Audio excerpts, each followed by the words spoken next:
Prensa Cono Sur con Juan Pablo Monsalve. Hola, ¿qué tal? Un gusto saludarlos desde el Centro Internacional de Noticias para el Cono Sur de NTN 24. Soy Juan Pablo Monsalve, bienvenidos. El presidente de Chile, Gabriel Boric, esta semana le subió el tono al régimen de Nicolás Maduro. En una locución desde el Palacio de la Moneda, el mandatario de los chilenos insistió en que no van a reconocer el resultado electoral emitido por el Consejo Nacional Electoral de Venezuela sobre los comicios del pasado 28 de julio. Boric también fue enfático en decir que no tiene dudas de que Nicolás Maduro intentó cometer un fraude durante esta jornada electoral. También el mandatario de los chilenos insistió en que sería muy importante que las actas se conocieran y que fueran verificadas por un organismo internacional independiente. Pero ¿qué fue exactamente lo que dijo en esta materia el presidente de Chile? Lo revisamos a continuación. No tengo dudas de que el régimen de Maduro ha intentado cometer un fraude. Si no, hubiesen mostrado las famosas actas. ¿Por qué no lo han hecho? Si hubiesen ganado claramente, hubiesen mostrado las actas. Chile no reconoce el triunfo autoproclamado de Maduro. No confiamos además en la independencia ni en la imparcialidad de las actuales instituciones en Venezuela. Hacemos contacto en este momento en Santiago de Chile con nuestro primer invitado, el exdiputado y exdiplomático chileno Jorge Taruda, además vicepresidente del Partido Demócrata de Chile. Jorge, gracias por acompañarnos. Un gusto tenerte aquí en Club de Prensa Cono Sur. Con el mayor agrado, gusto saludarlo. Jorge, usted ha sido una de las personas que ha levantado la voz con mayor fuerza justamente condenando esta situación en Venezuela, pero ¿cómo evalúa hasta el momento las decisiones tomadas y las palabras también emitidas por el gobierno chileno, específicamente por el presidente Gabriel Boric? Mire, a mí me parece bien la reacción que ha tenido el presidente Boric. No obstante, aparte de declaraciones, hay que hacer hechos concretos. En estos momentos, tanto María Corina Machado como Edmundo González, su integridad física está en riesgo. Y por lo tanto, lo que compete a mi juicio es que el presidente de Chile los llame a ambos para solidarizar.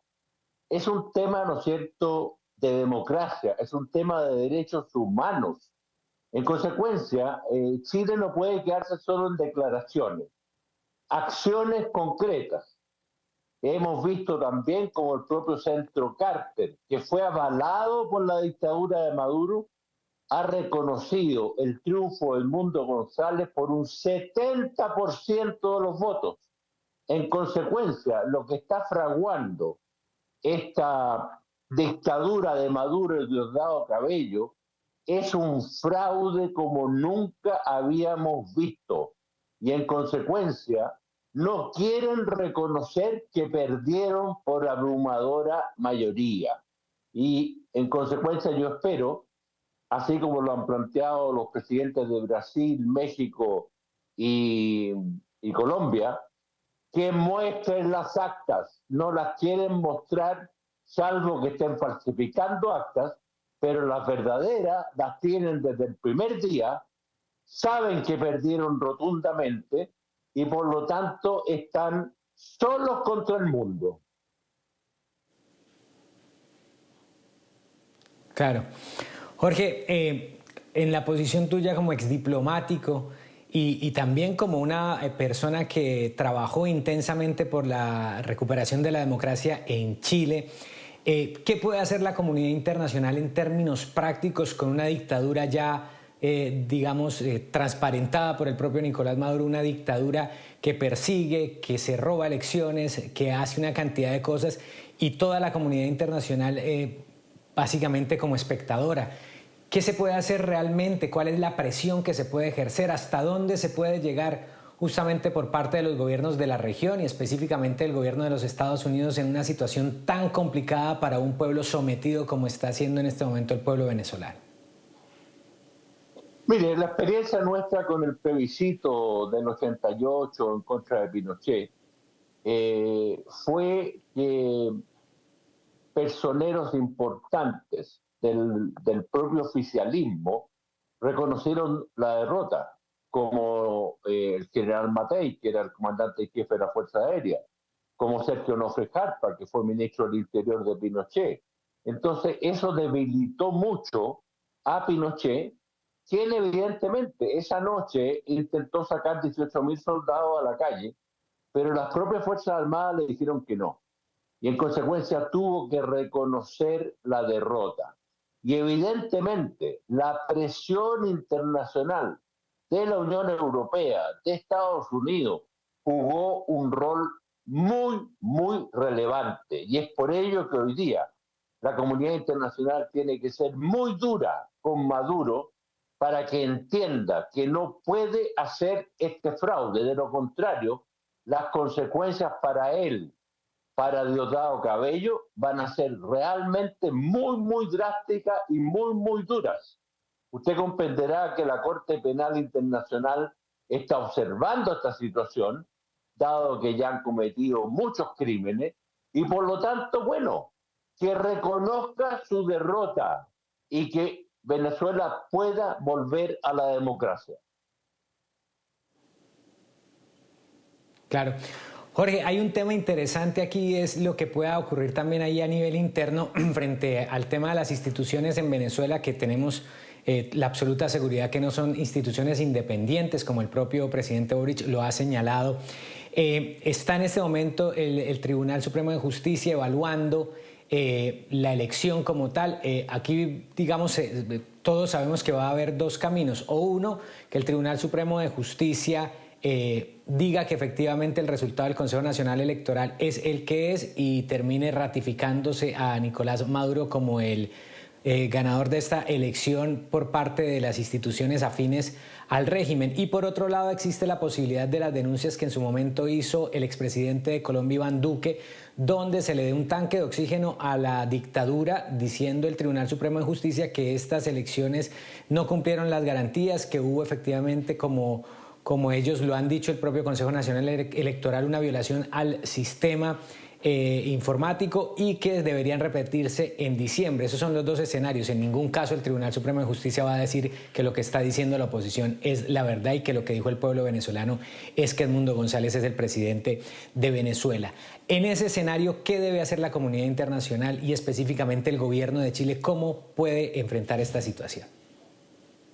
Tal como lo dice la declaración de los presidentes de México, de Colombia y de Brasil, el Tribunal de Justicia no tiene nada que ver en este asunto. Es el CNE el que tiene que publicar las listas. Se lo dicen clarito, ¿no es cierto?, en la declaración que emitieron en conjunto.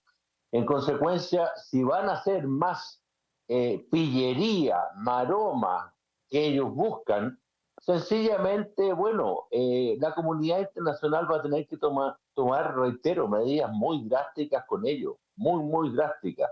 Esto es inaceptable para todo el mundo democrático. Ahora, claro, tienen el apoyo de Irán, tienen el apoyo de un criminal de guerra como Putin, pero bueno, esos son apoyos que la verdad es que hoy en día no valen nada. En consecuencia, aquí hay que ser muy firmes. La democracia tiene que prevalecer y por lo tanto el gobierno de Chile, yo lo reitero, el presidente Boric debiese llamar a Edmundo González y a María Corina Machado y no lo ha hecho. Aquí se trata de ser solidarios. Ellos están siendo perseguidos, están arriesgando sus vidas. Por lo tanto, en momentos así, la solidaridad internacional vale mucho. Así que yo conmino una vez más al gobierno de Chile y al propio presidente para que llamen, ¿no es cierto?, a Venezuela. Claro. Ellos, desde el gobierno del presidente Boric, específicamente el ministro de Relaciones Exteriores, Alberto Van Claveren, ha dicho que ellos no reconocen a Edmundo González como el presidente electo porque no es una competencia justamente que tenga el gobierno ni que tenga ninguna incidencia. Incluso el presidente Boric habló de no cometer el mismo error en el caso de Juan Guaidó, donde se lo reconoció como presidente interino de Venezuela. ¿Qué lectura hace usted de estas palabras y efectivamente cuál es el camino que debe recorrer Chile para volverse un actor clave en este proceso que se está viviendo en territorio venezolano? Bueno, mire, la comparación con Juan Guaidó es realmente lamentable, porque todos sabemos que Juan Guaidó no fue electo, ¿no es cierto?, en voto universal. Esto no tiene nada que ver. Esta es una elección en que participó el pueblo venezolano, ¿no es cierto? No tiene comparación alguna. Aquí tenemos a un presidente electo que ganó. Ahora, la tradición de Chile, evidentemente nosotros no reconocemos gobierno, nosotros reconocemos estados. Pero ¿qué es lo que se hace habitualmente? Que el presidente de Chile llama para felicitar al ganador. Y eso no lo ha hecho Gabriel Boric. Y tiene que hacerlo, reitero, porque está en juego también la vida de Edmundo González y de María Corina Machado. Si él no lo hace, está cometiendo un gravísimo error con respecto a lo que ha sido la tradición de nuestro país.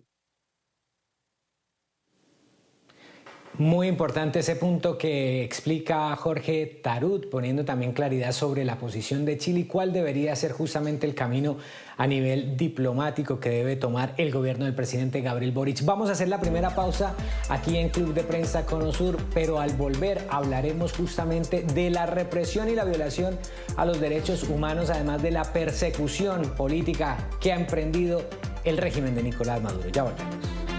Conosur por NTN 24, el canal de las Américas. Seguimos aquí en Club de Prensa Conosur analizando las palabras emitidas por el presidente de Chile, Gabriel Boric, sobre la crisis en territorio venezolano, donde esta semana también, en medio de esta locución desde el Palacio de la Moneda, condenó la violación a los derechos humanos por parte del régimen madurista, además la persecución contra los manifestantes, y también fue enfático en decir que es inaceptable que se haya abierto una causa penal en contra de María Corina Machado y Edmundo González Urrutia. Eso decía el presidente de Chile, Gabriel Boric.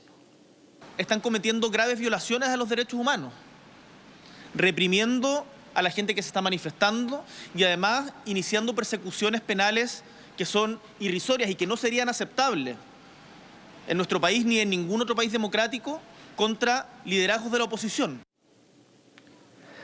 Seguimos conversando con Jorge Tarut, exdiputado chileno, también exdiplomático y actual vicepresidente del Partido Demócrata de Chile. Jorge, el tema de los derechos humanos, ¿está cumpliendo Nicolás Maduro lo que había dicho antes de las elecciones, un baño de sangre si era que no ganaba? Bueno, evidentemente que esa amenaza es precisamente lo que está haciendo hoy. Mandó a sus colectivos, ¿no es cierto?, a dispararle a la gente, a secuestrar a dirigentes de la oposición. Están en cárceles como el Helicoide, que son centros de tortura. En consecuencia, claro, él está cumpliendo con lo que predijo, atemorizando al pueblo venezolano. Es lo que hacen las dictaduras, ¿ah? Pero el pueblo venezolano ya perdió el miedo. Y cuando un pueblo pierde el miedo, es el principio del fin de las dictaduras. Eso pasó en Chile. La gente perdió el miedo, salió a la calle y salió a votar. Y fue el principio del fin de Pinochet. Por lo tanto, yo veo que es el principio del fin de la dictadura de Maduro y Diosdado Cabello. Ahora, evidentemente, se establecerá un plazo, ¿no es cierto?, de discusión, de conversación con Edmundo González, con María Corina Machado. Y bueno, uno siempre se dice, no pierde la esperanza de que en algún momento recapaciten los dictadores y vean que ya no tienen salida. Entonces, vamos a ver, esta, como dicen los periodistas, una noticia en desarrollo, pero tenemos que ser muy firmes de no aceptar, y menos aún una propuesta de repetir las elecciones. Eso ya sería un fraude, un triple fraude al pueblo venezolano. Claro, Jorge, frente a este tema también de la violación a los derechos humanos, ¿cómo o qué se puede hacer también desde los gobiernos como el gobierno de Chile? Lo que pasa es que mientras se decide, mientras se da el plazo, mientras se da el tiempo, se sigue reprimiendo, se sigue persiguiendo, se sigue asesinando y el pueblo venezolano es el que no tiene el tiempo para que efectivamente la comunidad internacional siga generando presión. ¿Qué pasos se pueden tomar y si también ha hecho falta una condena más fuerte por parte de otros países con lo que está ocurriendo ahí al interior de Venezuela en estos momentos, donde ya son más de 2 decenas de jóvenes asesinados? Bueno, varios países en conjunto podrían, ¿no es cierto?, hacer una presentación ante la Corte Penal Internacional. Los estados lo pueden hacer y esa sería una medida muy potente. Quizá están esperando a ver cómo va la negociación de los 3 presidentes, México, Brasil y Colombia. Pero mientras tanto, como usted bien dice, están matando gente, están raptando gente, están presionando fuertemente, ¿no es cierto?, infundiendo el temor, incluso prohibir la línea X, o sea, quieren, ¿no es cierto?, mantener esto en un total blackout informativo, que la gente no pueda saber lo que está sucediendo. Bueno, yo creo que han llegado a la desesperación. Cuando uno ve el lenguaje de Maduro en contra de González, en contra de María Corina, es un lenguaje desesperado, yo diría, bueno, patético en todo caso, de una persona muy, muy desesperada. Sí. Jorge. Que ve que sí, escucho. Jorge, lo interrumpo porque me queda 1 minuto de este bloque y quiero hacerle una pregunta. ¿Cree usted que efectivamente la mediación de Lula, de Petro y de Andrés Manuel López Obrador va a abrir una transición en Venezuela o, como muchos creen, simplemente esto le está dando aire al régimen, a la dictadura de Maduro? Yo creo que el presidente Lula se juega su prestigio en esto. Por lo tanto, yo pienso que él no va a dejar pasar esta ocasión y si esto fracasa, él lo va a decir abiertamente por qué fracasó. Yo confío más bien en su trayectoria de un demócrata que ha sufrido también la persecución y por lo tanto, ¿no es cierto?, hay que esperar las próximas horas. Yo creo que lo que tenga que decir el presidente Lula es muy importante para América Latina y para la comunidad internacional. Perfecto, Jorge. Queríamos tener esa impresión tuya porque conocemos muy bien la experiencia, el recorrido no solo a nivel diplomático, sino político en Chile y América Latina, además con una defensa férrea a los derechos humanos y a la democracia. Vamos a hacer la segunda pausa en Club de Prensa Conosur. Ya volvemos. Continuamos con Club de Prensa Conosur por NTN 24, el canal de las Américas. Se nos acaba el tiempo aquí en Club de Prensa Conosur. Quiero agradecer a nuestro invitado del día de hoy, Jorge Tarut, exdiplomático chileno, también exparlamentario y actual vicepresidente del Partido Demócrata de Chile. Jorge, muchas gracias por este análisis que nos haces sobre las palabras del presidente Gabriel Boric y sobre el papel que ha jugado la comunidad internacional en esta situación de Venezuela. Muchas gracias. Solo manifestarle que estamos muy atentos a la situación en Venezuela desde Chile, porque nosotros sufrimos una dictadura y por lo tanto queremos que el pueblo venezolano recupere su tradición democrática. Gracias, Jorge. También gracias a ustedes por habernos acompañado en esta cita todos los viernes aquí en Club de Prensa Conosur. No se muevan, sigan con NTN 24. Ya llega Hugo Vecino con una actualización en titulares de la hora de lo que está ocurriendo en América Latina, Estados Unidos y el resto del mundo. Buen fin de semana para todos.